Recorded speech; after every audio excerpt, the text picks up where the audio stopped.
So at the beginning, in fact, we have the other parts, expert system and fuzzy system. Still, they are also kind of dense. That's why I move a easier part for today. Just mixture of them, okay? Okay, so we will talking about machine learning first for today. And we move the fuzzy system and expert system will be the last part in this semester. Okay? Okay. So for machine learning, remember, when we talk about the history of AI, it occupied this portion. This portion is what we have talked about.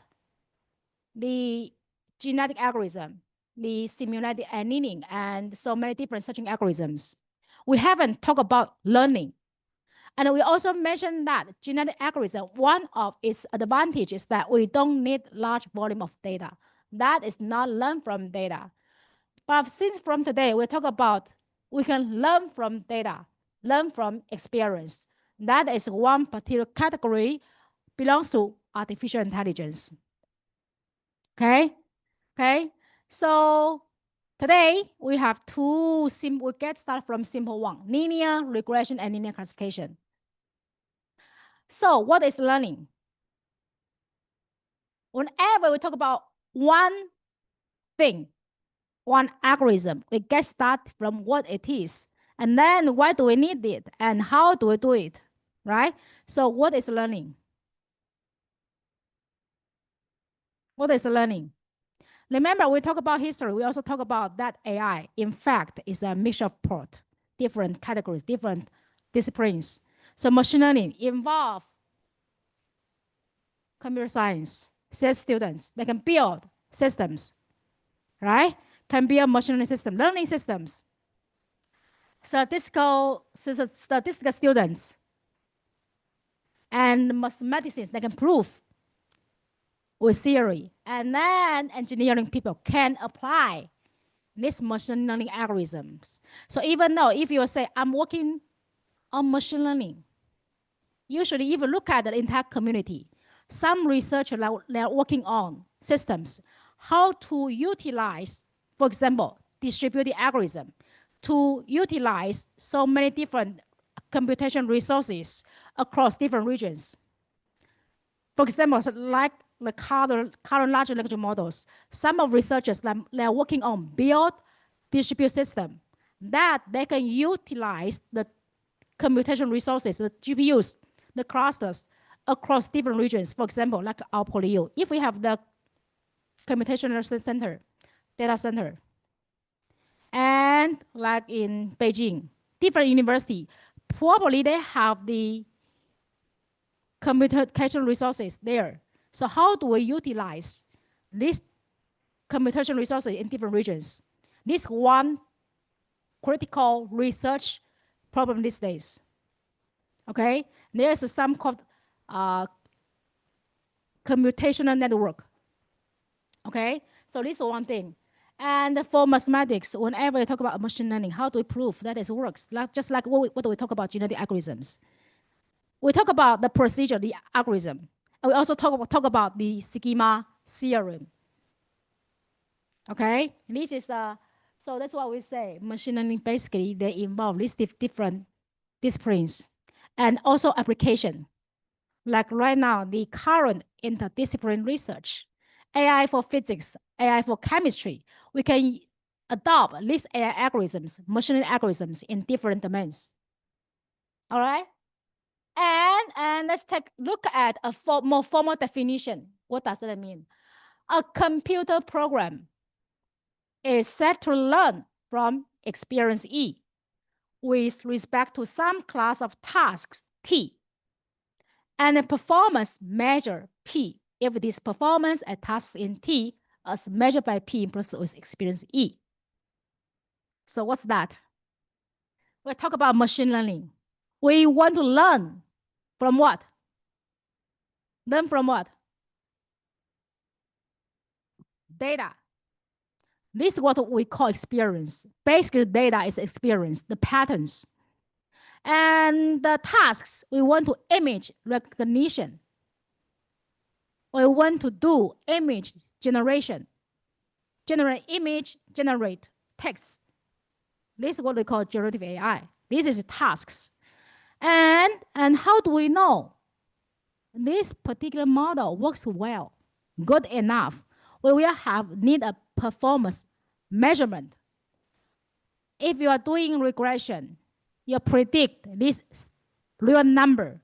Usually you can use prediction error, mean square error, to measure if one algorithm, if one model is work better than the other. So we have a evaluation matrix. So if you take a look at the machine learning papers, usually for what particular task, what particular problem, we propose a new algorithm to solve it. And then we evaluate at a particular data sets. Usually we use open data sets. And then, okay, given our current algorithm, and with the existing paper, they also talk about other algorithms. We usually prove empirically by compare the performance of ours with others using metrics. For example, if you are doing classification, there will be accuracy, right? The percentage of predictive accuracy.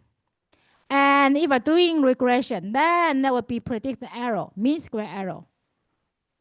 So there are different metrics to evaluate if your model is better than the others or no. These are measures. Okay? Okay, so in fact, this is cover the entire deep learning, machine learning part. A very abstraction definition. Okay? So far so good? So far so good? Just some very, very simple idea, okay?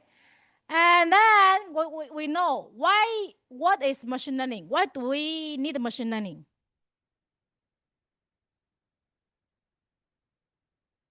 Why we need machine learning? Why machine learning is so powerful? Why? Right now, in different area, we all need machine learning. So first of all, for the machine learning, it's not like the logics. You can just numeric all of the formula logics and then solve it. We don't have very specific ones. Then we try to learn the pattern, some specific pattern from the data, from experience. So this is, for example, you want to do image recognition. How do you articulate a specific features to recognize a particular image? It's hard. It's hard. For example, we have so many people in here. And you have your name. Right now, I'm asking you to recognize a particular student and with its name. How do you articulate? And then later on, and it just describe and student coming in. How do you make sure they can recognize it? It is hard. We could not do that, right? But if you define a machine learning model, it can capture a specific pattern to map this person to its name. Then whenever you come in a new person, it can recognize this mapping its name, his name or her name, right? So this is why we need machine learning. And machine learning is a program, is an algorithm that learn from data and from experience. Of course, we need good data. We need enough data for machine learning, okay? So this is the cases we could not have numerically code up the solution. We have a bunch of data, right? And also this model can be adapted to environment. For example, we can train a model to recognize the student names in Asia. We can also have a new model that recognizes students like in USA. Do you think it can work well or no? Can or no? If now I'm training a model, machine learning model, this machine learning model, whenever it see a photo of a student, it can map this student to a name. If we train a model using the data from Asia, from China, from Hong Kong, do you think that the model can still perform well in USA? Of course, no. You can you can you can think of that a model basically to memorize the data, the students, the outlook, the characteristics.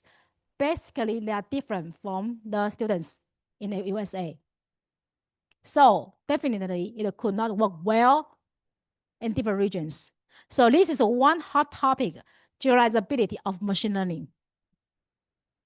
Okay. So we will need a powerful machine learning model that can adapt to different environments. This environment can be different regions, different that introduce different factors. Okay. And so what's the difference between machine learning and statistics? How I know some of you will have the statistical background. How many of you from statistical department? How many of you? Mathematical department. You undergraduate. So all from computer science. Any of you are not from computer science? Huh?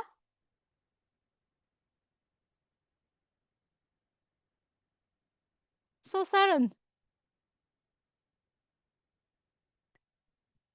So silent. So where are you from? Your background, undergrad background, major. Computer science. 1, 2, 3, 4. Okay. Mathematics department. Math. Math. Doing statistic. So what about others? The rest of you? Just curious, what's your background? So one more question. Any of you do not have coding experience, like using Python, C, C++?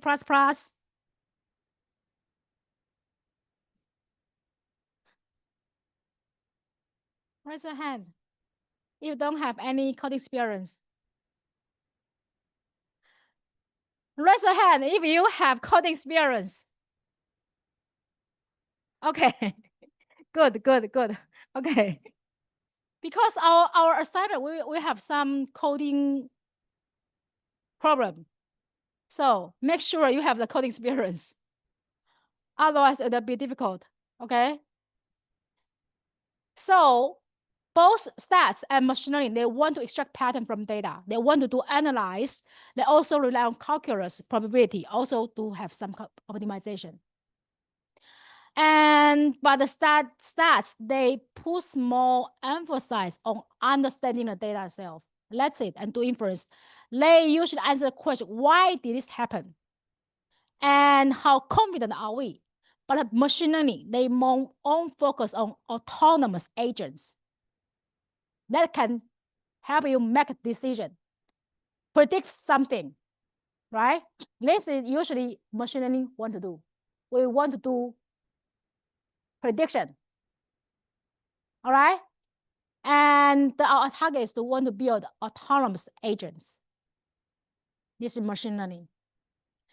So remember, when we talk about searching, we have different types based on if we have heuristics or not, if we have the guidance or not, to categorize the searching algorithm in different categories.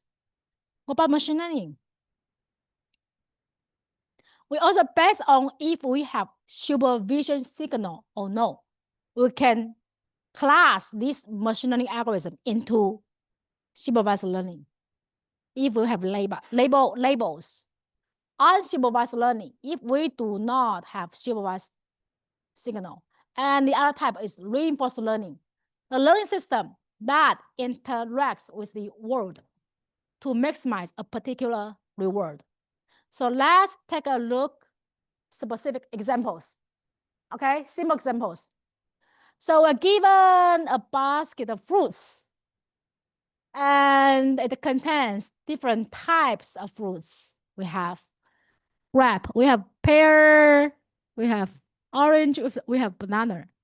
And we also have a label. And that we have a label. So right now we can give a bunch of fruits to train a model. To train this model is a predictor.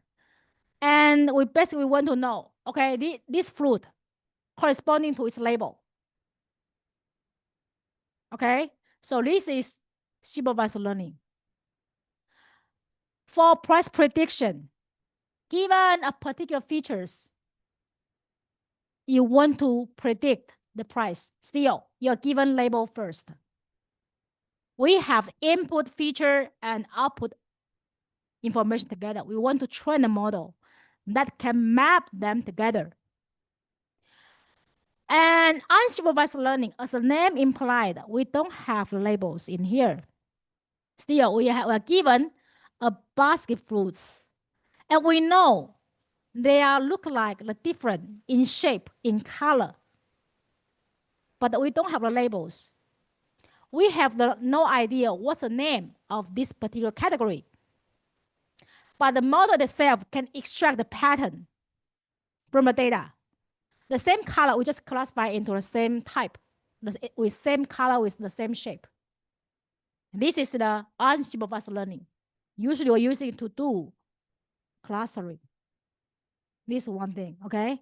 But of course, right now we use unsupervised learning to do the pre-training. And then we fine-tune to adapt to the downstream tasks with few short data. Okay?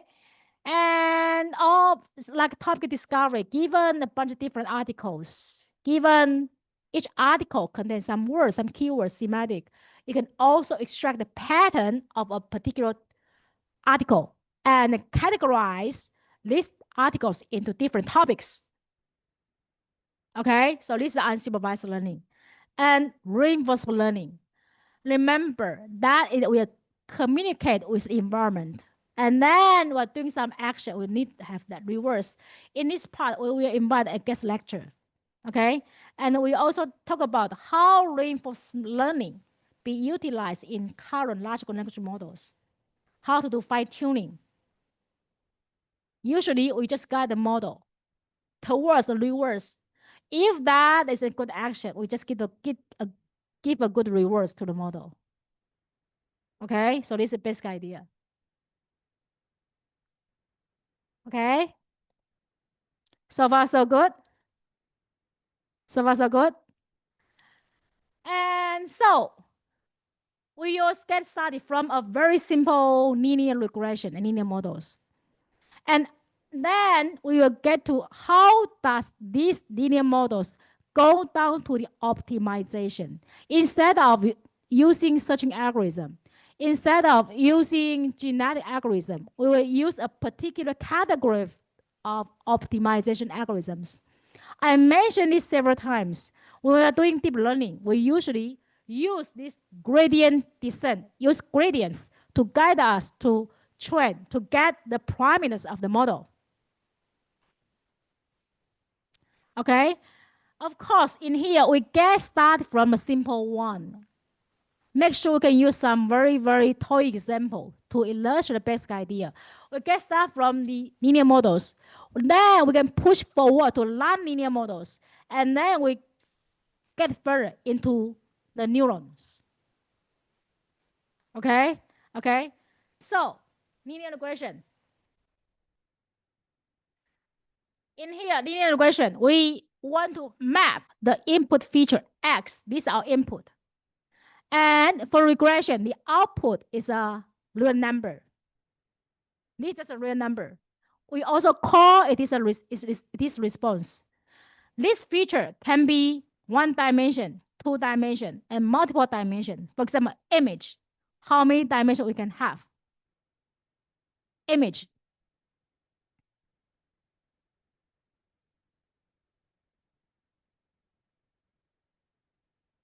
Two. Image. There's a pixel. Matrix. We can have three different channels, right? If you want to represent an image, a data, you can give me the solution later, okay? So this can be image. No matter this is a regressional classification. In here, if we want to train, of course, because they were talking about linear model, this is a linear model. If we are doing non-linear, we can train, this app can be a deep neural network, right? This input, if we are doing computer vision, X is an image. If we are doing natural language processing, this can be a text. If we are doing traffic prediction, this can be time spatial traffic data, right? So this is the abstraction, they are the same. So for example, we can do poverty mappings given a set of statelight image. And each image we have a label. These labels that associate asset wealth index. So given a bunch of data, we can train a predictor and tell us what's the corresponding asset. So what's this for? You can predict the poverty of a particular region. This also can guide the government which region need more ads. Okay, this is one particular application. And housing. So given the location, the size, the age of the house, we can predict what's the price of the house. For example, the house in Hong Kong. For example, the house in Guangdong. In different locations, this is the one critical feature, right? You can use to predict house price. So this is also a regression task. You can have many different features, of course. And for arrival time, schema flight, we know its destination, we know the weather, we know the time.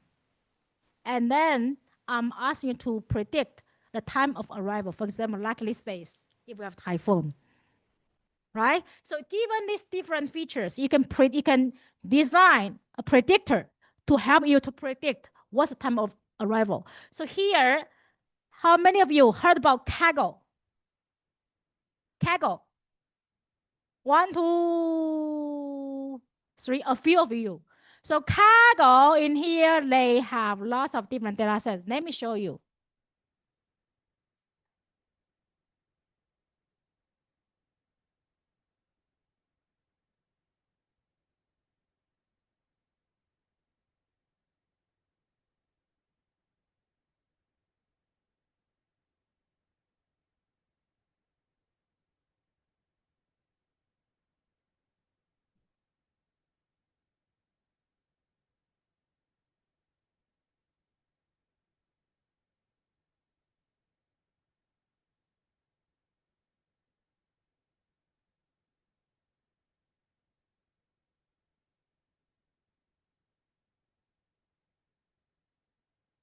So in here, they give you a bunch of different data sets. And you can just simply download it. And you can also to create your own model. And then you can compare with different models. So in here, we have data sets. We have models, benchmark. Okay, you can just use this platform to design your own, to use this model to test if your model works or not. Okay, so if you want to have more practice, just freely to use this platform, Kaggle. All right.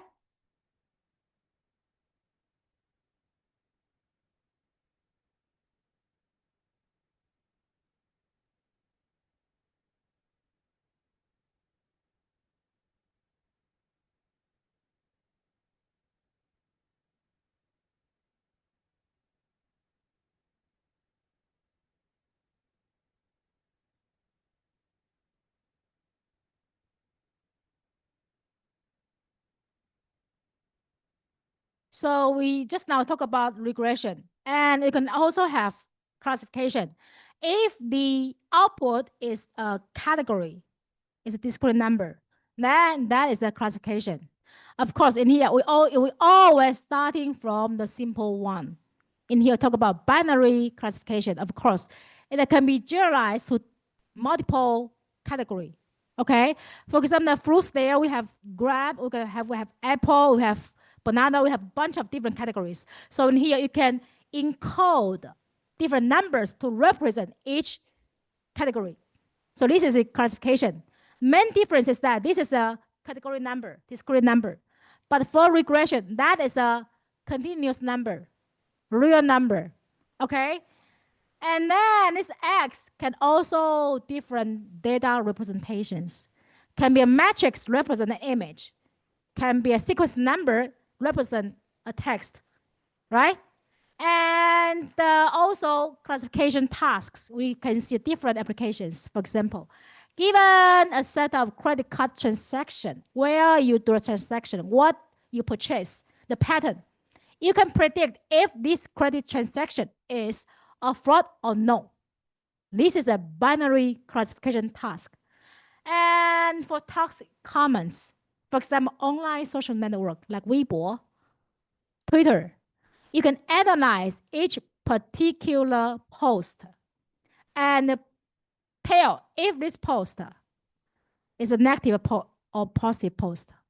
If they have some sensitive words, you can also use by analyze the post of the social network. You can analyze if a particular person have a suicide intent or no. So this is the the other application scenario, okay? And this is one from physics, And based on the data, the measurement event, they want to predict if that event is decay event or it is a background noise. Still, it can figure out these different applications with their data sets from this Kaggle website. And you can also see many people already have their own models over there. Okay, you can just play with these current models and play with this data. And one more important is that these data, they are all well-processed data. In these days, the most difficult part is the data and the data processing, data cleaning. What you can download right now, they are all well-cleaned data. You can just use it. They are well-presented. But if you have your own application, the models everywhere, we have right now, there are so many ownership models. But the difficult part of your application is that, first of all, you need to collect your data. Then you need to process your data. What kind of features they are critical in your task? So this is the most difficult part. Okay? Okay? So if we talk about linear regression, we need to go back to 1,800 years ago. That's from an Italian astronomer, Joseph Piazzi. When he looked at the night, look at the sky, he noticed something that he named a series. And then he took 42 days to collect 90 observations of this series. At that time, he does not know that is a planet or comet. And this 90 observation here, each observation includes a time step and then right assertion and declination. These are locality of the series. So in here, he has 19 observations. But the thing is, how do we predict when and where will this series be observed again? So this is a problem, this is a race of that time. All astronomers, they want to do this kind of prediction. And the TO, in September, the girls took the data. At that time, they don't have the computer, so they just do hand calculation. It takes 100 hours to do the prediction. And its prediction is pretty different from other astronomers. And in December 7, this series appeared again. It found out this series' location is pretty much close to God's prediction. It shows his prediction is the most accurate one as compared to other researchers at that time. So this method at that time is called least square linear regression. Okay, this is the base where it come from. Okay, the origin of the linear regression method. Okay? Okay? So let's go down to the earth. What's linear regression again? Why we get stuff from linear regression? Because we can just use some very, very tiny examples to illustrate the basic idea. Suppose right now we're given a bunch of training data. Of course, this is a very simple one. The X, the input is just one dimension data. The Y is the label. Right now we have 3 data points. We want to have a learning algorithm. This learning algorithm will give us a predictor. When we feed an input, for example, 3, it will give us a prediction, the gray one in here. This is the task. We want to have a learning algorithm. Give us this predictor. So what's the design choices for a learning algorithm? What's the principle? First of all, we need to know what are predictors are possible. It can be a line. It can be a curve, right? So this is your assumption. This is your hypothesis. If we are doing deep learning, this can be some curve, very complex curve, right? That's non-linear one. But in here, we talk about linear one. So what's the hypothesis class we have right now? We are mentioned in here. That is linear. And then we can have different choices. But how do we know which one is better? How do we know? We need to have a measurement, evaluation metrics. It's what we call loss function. So we train a deep learning model. You will design your own loss function and use this loss function and then use a particular optimization algorithm to search the best possible parameters. So this is also the same when we design deep neural networks. If I design deep neural networks, this is your hypothesis class is how many layers of deep learning models. In each layer, how many neurons? Okay, okay. Let's take 10 minutes break. I see some of you can sleep. Okay, 10 minutes break.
Okay, uh, um, so maybe we can start the tutorial for and now and today's tutorial will divide it into three parts. Maybe uh, I uploaded the slide for four parts, but maybe we can go back to home earlier today, and maybe we do not have enough time to do the exercise today. But today we will have a review for the exercise four in last part about this schemata theorem. Um, um, this is the exercise four from the tutorial three, and in last tutorial we discussed this question and check the answer together, but I believe this part is a little bit hard because of the definitions and the notations and the equation. So maybe we can review this exercise together and have a clear view on this schemata theorem. So let's review the question together first. By considering the individual and the combined effect of reproduction, crossover, and mutation in genetic algorithm, derive the schemata theorem to examine the growth rates of various schemata or similarity templates contained in a population. The schemata theorem is given as this. This equation is um, the number of schemata S at t plus 1 approximately equals to the number of schemata at time t and times the average fitness of schemata over the average of the fitness across all the whole population and times the 1 minus the probability of the crossover and times the uh, deafening length of schemata over the length minus 1 and minus the probability of mutation times the order of S. So how to understand this schemata? This describes if this schemata has a strong fitness value here. If this schemata has a strong fitness value, this this term, the fitness of S over the average fitness, will have a large number. So this part would be larger. So the larger the fitness of the schemata, the larger this schemata will saved in next generation. And the property of crossover and the property of mutation describe the chance this schemata will be destroyed. And the property crossover times the deafening length over the L minus 1. This describes the property that this schemata will be destroyed by the crossover. And the property of mutation times the order of S describes the chance or the probability of this schemata will be destroyed by the mutation. So overall, this you can view this into three parts. The first part is the currently in this generation, how many solutions uh, belong to this schemata. And this times to the chance it's to be chosen. And this is described as by the fitness value, then times the probability it will be destroyed. So overall, we will obtain the next generation, the number of this schemata as the next generation. So this is the equation for the schemata theorem. So next, let's move on to the question details. Here, a population contains the following strength and fitness value at generation 0, and we have four strings, and they are 1, 0, 0, 0, 1. and 11100 and 00011 and 111 and 0. They have corresponding fitness value, and the probability of mutation is 0.01, and the probability of crossover is 1. And using the schemata theorem to estimate the expected number of schemata of the form 1 star star star star in generation 1. So here we can solve this question together. In fact, let's understand the question. To estimate the expected number of schemata of this schemata in generation 1. So in this generation 0, the number of s of t, this term, the first part, how do we calculate this part?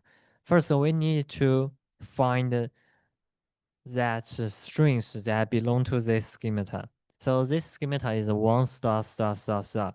So we find that the number 1 and number 2 solutions belong to this schemata, since they are both of these two strings has 1 in the beginning, so they belong to this schemata. So the ns of t, here t equals to 0, is 2, right?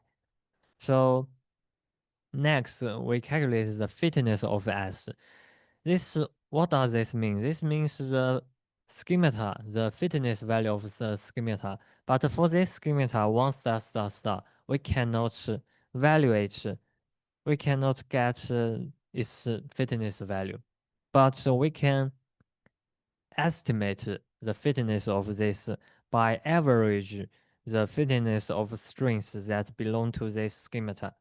This means if this one 10001, it belongs to this schemata, it has 20 fitness, and another string is 11100, it also belongs to this schemata, and it has a fitness of 10. Then we sum these two string, we sum to the fitness of these two string up and divide it by 2. We get an average of these two strings, the fitness of these two strings. Then we get a fitness of 15. This means we estimate the fitness of this scheme by 15. This is how we understand this term, fitness of S. It is in detail, specifically, it denotes the average of fitness of solutions that belongs to this schemata. But you can also understand by that this describes the fitness of schemata. And how we calculate? We calculate the average fitness of solutions that belong to this schemata. So it is 20 plus 10 and divided by 2. So it is 15. And over the fitness of all the solutions, this is the average fitness. So it is sum this all up and divided by the number of solutions, and it is 20 plus 10 plus 5 plus 15, and it should be I think it should be 15 and divided by 4, and I think it is 12.5. So this is the second part. It's to describe the probability of this schemata to be chosen, the probability of to be chosen. So this is the effect of the selection part. And next, we move to the third part, which is the property of this schema to be destroyed. So crossover will destroy this schemata. Also, the mutation will destroy this schemata. First, we analyze the mutation. Mutation, when will a string to be destroyed by this binary string? Once the mutation is happen to the determine happen to the determining digit, right? Like for this schemata, 1 star star star star. If mutation happen into the first, definitely this schemata is destroyed, because whenever a solution belongs to this schemata, and if the mutation happen to the first place, it will change to the zero, blah blah blah blah, and it cannot belong to this schemata, right? So the mutation will concern we will concern the order, uh, the number of the determining positions in this schemata. So this means you count that 1 or 0, which means other than star. So in this schemata, it only has the 1 is the fixed one, the fixed digit. So the order of this schemata is just 1. So 1 plus the probability of PM, the probability of mutation, so 0.01 plus 1. So next we consider the property of crossover. Crossover also will destroy the string, right? Will destroy the schemata. Here, uh, here so we need to define a new thing. This is the defining length of the schemata. It is the first and the second way for a schemata. This means if this is a particular example, so it cannot be affected by the crossover, because if we have two schemata, both has the one star star star, and whatever what kind of the crossover will destroy this schemata. In fact, there will no crossover will destroy it, because once exchange we swap the strings, this one will still keep in the offspring. So even if we swap, we cross over this schemata with another string and beginning with 0, the offspring will still contain the 1 in the offspring. Let's have an example here. We can see an example. For example, we can just use the example here. For example, if we choose this one and we choose the solution 1 and the solution 3 to perform a crossover, the offspring will definitely contain the 1 in the offspring, right?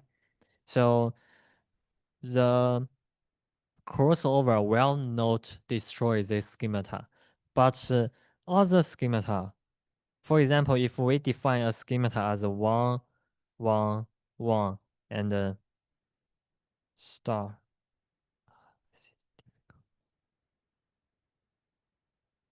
If we define a new schemata like this, and the solution 2 belongs to this schemata, right?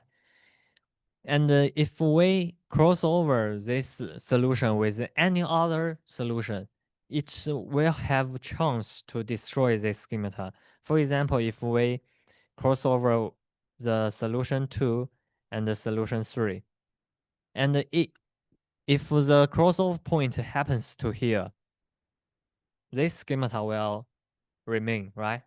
No destruction. But if the crossover point happens to here, then this schemata will be destroyed, right? So we will calculate this, how long it is this, as the defining length. The first fixed point and the last fixed point and the distance between them as the defining length, and over the L minus 1, because the crossover points can be happened within the L minus 1.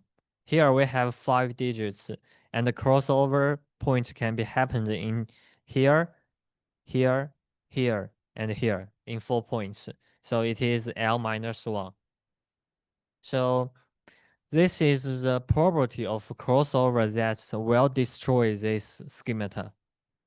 So, and overall, In fact, it should be 1 minus property of crossover times 1 minus property of mutation. But for simplicity, we just put it as this form. So first part, it is the number of schemata in this generation. And the second part, it is the fitness average fitness value of this schemata at this generation over the average of fitness across the whole population. And this part is the probability to destroy this schemata incurred by the crossover and mutation. So this is the then we times these three terms up and we obtain the next generation, the number of this. And this theory shows that if this schemata has a large fitness value, this value will increase, will grow. So the algorithm will coverage to converge.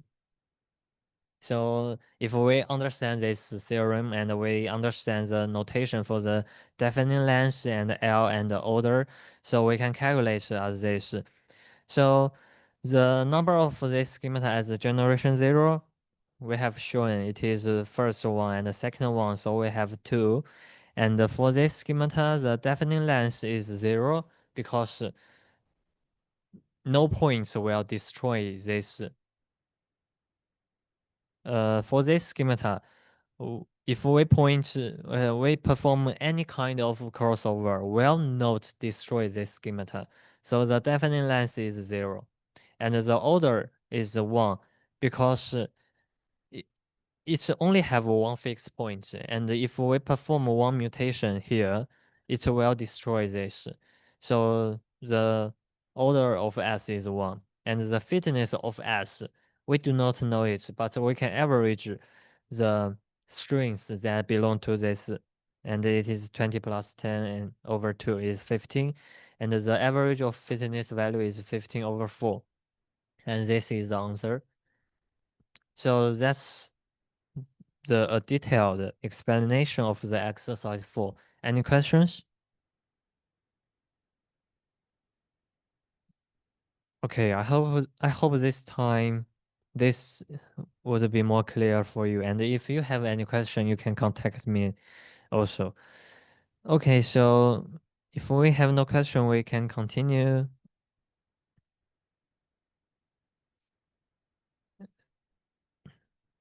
So, uh, and in today, we from the from the last course from the searching and optimization. Today, we finally enter the topic of the learning, and in machine learning, we have supervised, unsupervised, and reinforcement learning.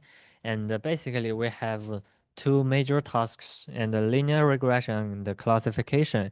And today we discuss Professor Lin introduced linear regression and introduce some details and discuss the gradient descent and stochastic gradient descent. And we may review this in next tutorial further to help you to review because we have just learned today. This knowledge should be more clear. But we can have a code demo for you for the gradient descent.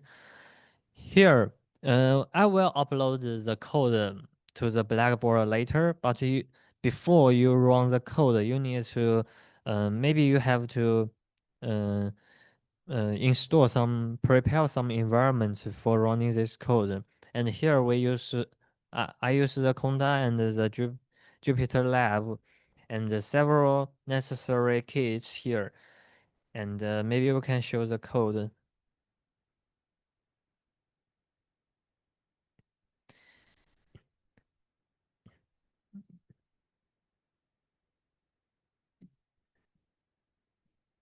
You can run the code later by yourself.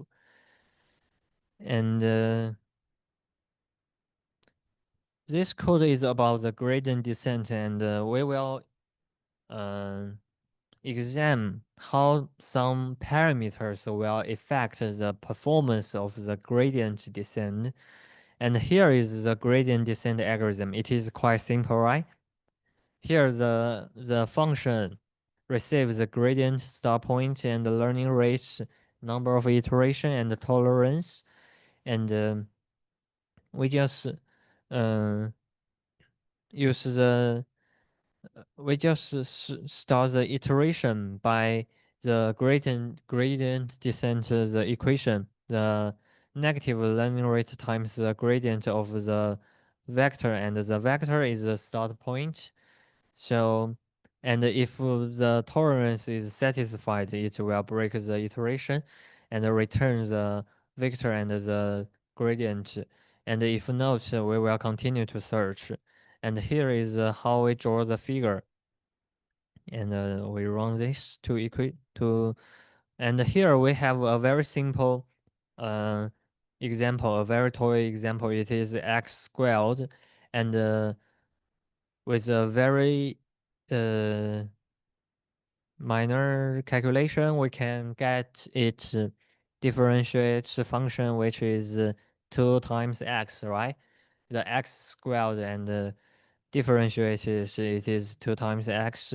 So we can define a function by this x squared, and if we search a point, if we want to search the optimum, and we random initialize the start point by 10, and the gradient descent we perform by this gradient descent function, we can get the trajectory of the search process. Here we start from the 10, and we descend to the 0. This is how gradient descent perform. And here we set the learning rate at 0.2, and we successfully learn the optimum. But here, if we change the learning rate to 0.8, which means if we step a little bit large at each step, and what is would happen, and we can draw the figure, and we can see it descend too far, and the trajectory is fluctuated. So this is good. Hopefully, also by 0.8, we can also find the optimum. But if we set a smaller learning rate, like 0.005, which means in each optimized step, you just step a very minor step, and we run it, we can see from the 10, and we set the iteration steps as okay. We set the iteration steps as the 15 by default, so we didn't change it. So if with the 0.005 learning rate and the 50 steps, we cannot even get to the optimum, where is 0. So the learning rate is a key parameter in when you use the gradient descent.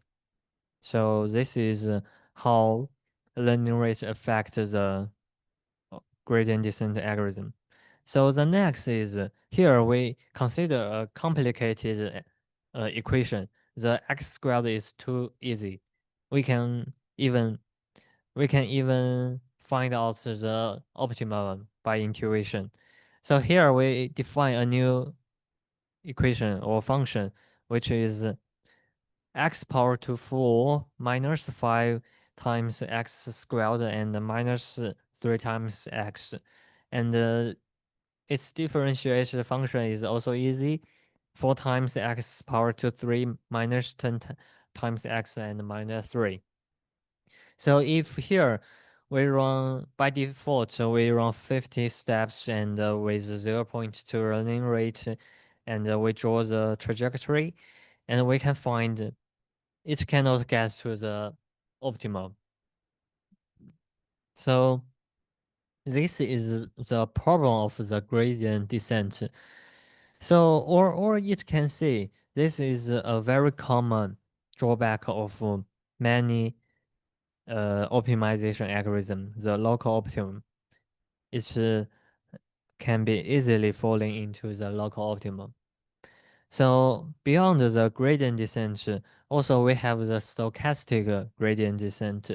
Stochastic gradient descent is performed by the batch and with some random.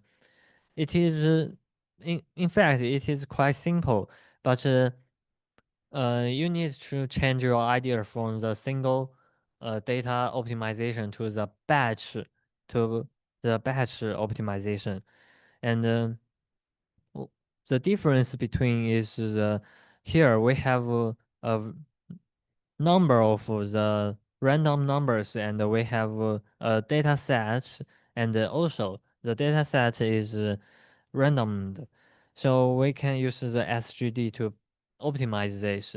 So here, different from this function and the differentiate function, we do not know the exactly equation of this function here. We do know the explicit form of this equation. So we can also calculate, we can also obtain the differentiate function also. So in this case, we only have the data, and this is the common way in machine learning. So like in the house price prediction, you can also know the function of the house price. If you know the function, it is done. But we do not know. But we only have data. We know the price in Shenzhen. We know the house price in Guangdong. We know the house price in Hong Kong. So all we have is the data. So we have a lot of data, and with a lot of data and the labels, the labels could be the exact price of this house, and here we establish a model like the regression model, and we use the SGD to perform it to optimize it. And for these details, maybe we can leave it into the next tutorial for further discussion. And but I hope you can review this code. And in next tutorial, we will run this code together and show how we use this SGD and the regression model to solve a real world problem. Here we will focus on a problem of the real estate, which is the house price. And you can see the input should be the transaction date, house age, and blah, blah, blah, the distance to the MRT station. And what we need to predict is the house price. And we will develop a model, a regression model, to predict the house price. And today maybe we also have no exercise. And thanks for your time, and stay safe.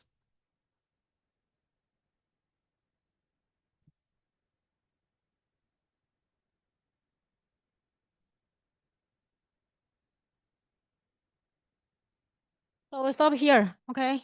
And be safe for the following few days.